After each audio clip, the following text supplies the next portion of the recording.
नमस्कार, मी सुजाता. निवडणुका जाहीर झाल्या की राजकीय पक्ष, त्यांचे नेते, कार्यकर्ते अचानक एकदम जोमाने कामाला लागतात. मग कुठेतरी आरोप प्रत्यारोपाच्या फैरी झडतात, कुठेतरी विरोधकांकडून आरोप होतात, त्याला सरकारकडून प्रत्युत्तर दिलं जातं. सभा भरवल्या जातात, कुठं कोपरा सभा होतात, पोस्टरबाजी होते, जाहिरातबाजी होते.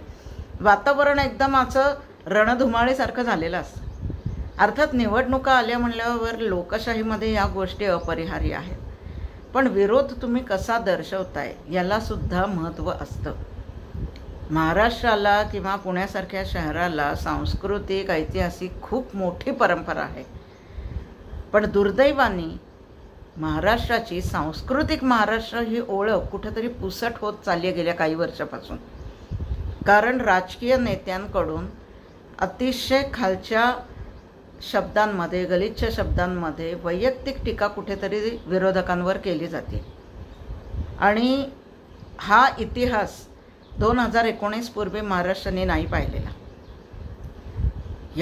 कुठेतरी या परंपरेला सुरू करण्याचं संपूर्ण श्रेय जातं शिवसेनेकडे.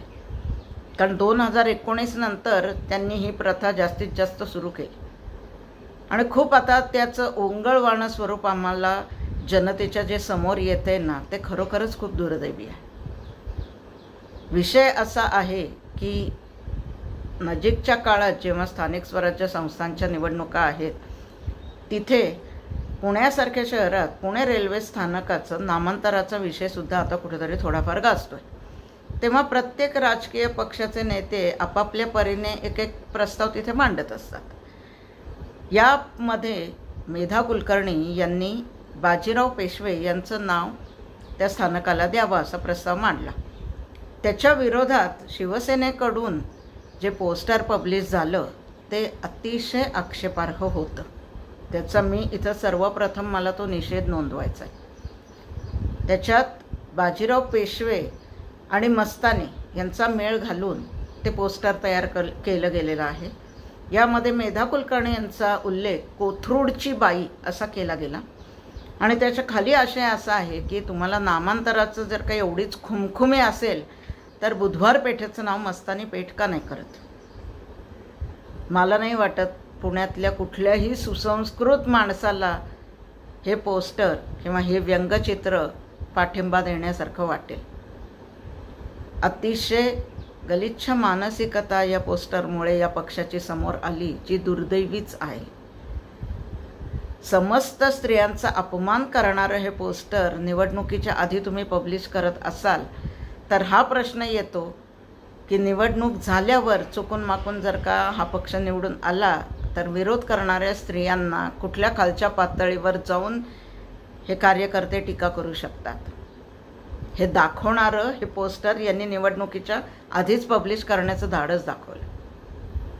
तसं बघायला गेलं तर शिवसेनेचा आत्ता नुकताच 59वा वर्धापन दिन झाला. पुणेकरांनी शिवसेनेला कधीही जवळ केलेलं नाही आणि त्यांचा निर्णय किती योग्य होता हे परत परत शिवसेना आम्हाला समोर आणून देते. हे परत आता या पोस्टरच्या निमित्ताने तुम्ही समोर आणून दिलं. जेव्हा बुधवार पेठेचा तुम्ही उल्लेख करता, त्याच बुधवार पेठेत सबंध महाराष्ट्राचं श्रद्धास्थान असलेलं श्रीमंत दगडूशेठ हलवाई ट्रस्टचं अतिशय सुंदर गणपतीचं मंदिर आहे, ते तुम्हाला नाही दिसलं. असंख्य वर्षांपासनं तिथं एक सुंदर दत्ताची मूर्ती असलेलं ऐतिहासिक मंदिर आहे, ते पण तुम्हाला नाही दिसलं. ज्या बुधवार पेठेच्या रेड लाईट एरियाचा तिथे तुम्ही मस्तानीशी मेळ घालायला गेलात, ते मस्तानी एक अतिशय उत्कृष्ट योद्धा होती, हा इतिहासही तुम्हाला माहिती नाही. ज्या बाजीराव पेशवे या नावाला तुमचा विरोध आहे, ते बाजीराव पेशवे पेशवे म्हणून भोसले राजघराण्याची सेवा करत होते. हिंदू रक्षणासाठी ज्या माणसांनी सगळ्या जिंकलेल्या लढाया या मुघलांच्या विरुद्ध लढल्या, जिंकून दाखवल्या, त्यांचा इतिहास, त्यांचं कर्तृत्व तुम्हाला नाही दिसलं. तुम्हाला फक्त बुधवार पेठमधला रेड लाईट एरिया जरी दिसला असेल ना, तरी त्याच एरियामधल्या स्त्रियांना संविधानाने सुद्धा मानाने जगण्याचा अधिकार दिलेला आहे, ज्याच्यावर आक्षेप घेण्याचा तुम्हाला काहीही अधिकार नाही. पण ही मानसिकता दाखवून तुम्ही पुणेकरांच्या मनातनं मात्र पूर्णपणे उतरलात, हे अतिशय खेदाने व्यक्त करायला लागते. कमीत कमी स्त्रियांच्या मनातनं तर तुम्ही उतरणारच, कारण समस्त स्त्रियांचा तुम्ही तिथं अपमान केला. तिथं बाजीराव पेशवे आणि मेधा कुलकर्णी यांच्यावर टीका करताना कुठंतरी तुमच्या मनात जातही होती, हे पण अप्रत्यक्षपणे तुम्ही समोर आणलं.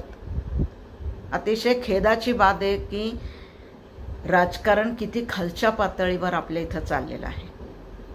आणि इतके वर्षात पुणेकरांचा जो निर्णय होता शिवसेनेला जवळ न करण्याचा, तो किती योग्य होता हे परत सिद्ध झालं.